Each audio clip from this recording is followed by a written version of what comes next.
मैं आपके पास वापस आ रही हूं धनंजय जी, क्योंकि अब आज चुनाव की तारीखों का ऐलान हो जाएगा, लेकिन कहीं ना कहीं जिस तरह की रणनीतियां सामने आई हैं, जिस तरह की खबरें लगातार हम देख रहे हैं, तीनों ही चुनाव को लेकर जो तैयारियां बीजेपी की चल रही है, उससे एक बात तो साफ हुई, जिस बीमारी से कभी कांग्रेस घिरी हुई थी, अंतरबाजी, अंतरकलह, गुटबाजी, आज क्या वाकई बीजेपी उसी से घिरी हुई है और इसीलिए किसी चेहरे का ऐलान वो नहीं कर पाई है?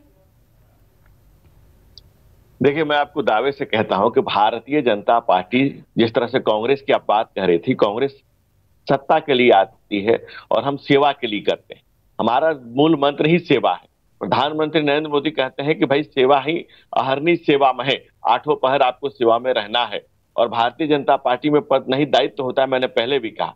और भारतीय जनता पार्टी में अंतर कलह नाम की कोई चीज नहीं होती है। भारतीय जनता पार्टी में जिसको जब जो जिम्मेवारी दे दी जाती है वो उस जिम्मेवारी का पालन उस समय कर रहा होता है। और कांग्रेस जो बातें कह रही है, कांग्रेस तो राजनीति की रेस में कांग्रेस बाहर हो चुकी है आज के डेट में, और इसी कारण से छोटे छोटे दलों के सामने कांग्रेस सरेंडर हो रही है। छोटे छोटे दलों के सामने, दिल्ली में केजरीवाल जी के सामने या अलग अलग जगहों पे कांग्रेस सबके सामने सरेंडर इसलिए है कि कांग्रेस को पता है कि आज इतना बड़ा नेतृत्व सामने खड़ा है कि उसके सामने खड़ा होने के लिए कांग्रेस के पास कोई तैयार ही नहीं है, कोई नेता ही नहीं है, न नेता, न नीति, न सिद्धांत, न नीयत।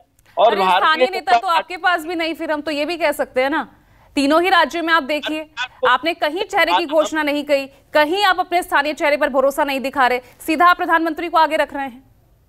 नहीं, प्रधानमंत्री नरेंद्र मोदी आज जन जन के मन में बसे हुए हैं। अगड़ों की आस में, पिछड़ों के विश्वास में, दलित, शोषित, पीड़ित के मन में, चाहे वो कुंभकार हो, चाहे स्वर्णकार हो, चाहे चर्मकार हो, चाहे विश्वकर्मा से लेकर के विश्व के हर व्यक्ति के मन में नरेंद्र मोदी इस तरह से छाए हुए हैं कि हर कोई उनमें, गांव, गरीब, किसान, नौजवान, महिलाएं कहती हैं कि भाई ये हमारा देने वाला हक और सम्मान, हक और हुकूक उनको मिलने वाला। तो इस देश का आम जनमन वर्षों बाद ऐसा नेतृत्व, कहते हैं ना कि हजारों साल तक नरगिस अपनी बेनुरी पे रोती है, तब जाकर होता है चमन में दीदावर पैदा।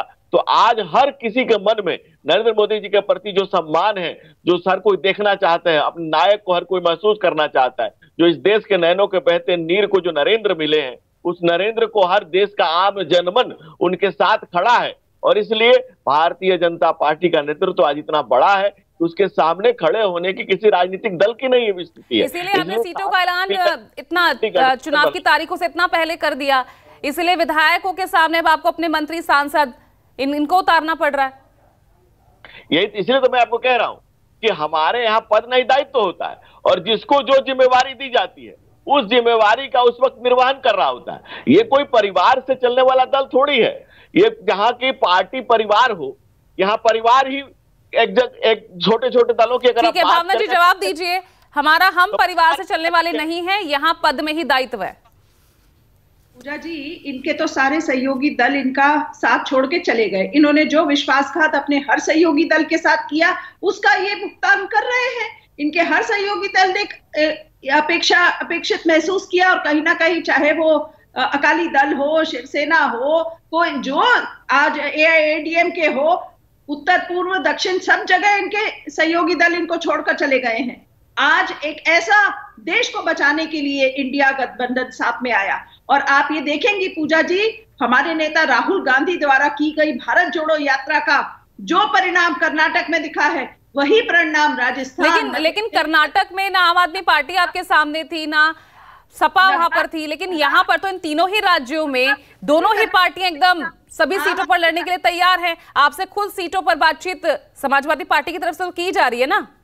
पूजा जी, कर्नाटक में भी आम आदमी पार्टी चुनाव लड़ी थी कांग्रेस के सामने, तो वो उसका सब पारदर्शी हुआ। सब देश की जनता ने देख लिया कि कर्नाटक में की जनता ने किसको चुना, और यही होने जा रहा है। राजस्थान में हमारी सरकार वापस आ रही है, मध्य प्रदेश, छत्तीसगढ़, मिजोरम, तेलंगाना में भी इस बार कांग्रेस की सरकार स्थापित होती दिख रही है।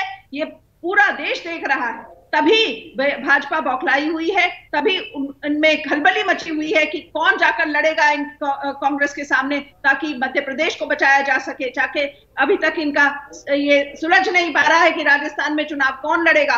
केंद्रीय मंत्रियों को वहां पर भी जवाब दीजिए कुमार सौरभ को बिल्कुल साइडलाइन कर दिया है।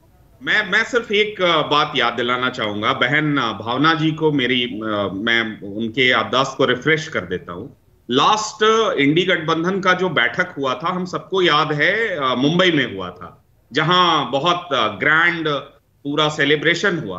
और वहां से घोषणा क्या हुई? पहली रैली कहां करने वाले थे आप भोपाल में करने वाले थे, अगर मैं गलत नहीं हूं। यही 1 अक्टूबर का दिन तय हुआ था। क्या वो रैली हुई? और अभी यहां इसी कार्यक्रम में आपके प्रवक्ता हमारे भाई घनेंद्र जी ने कहा कि अरविंद केजरीवाल मॉडल चलने वाला है पूरे देश में। तो पहले आप ये तय कर लीजिए कि कौन सा मॉडल चलेगा। एक तरफ मोदी मॉडल है जिसमें कहीं कोई विरोधाभास नहीं है। ठीक है, कपिल जी जवाब दीजिए, कौन सा मॉडल चलने वाला है?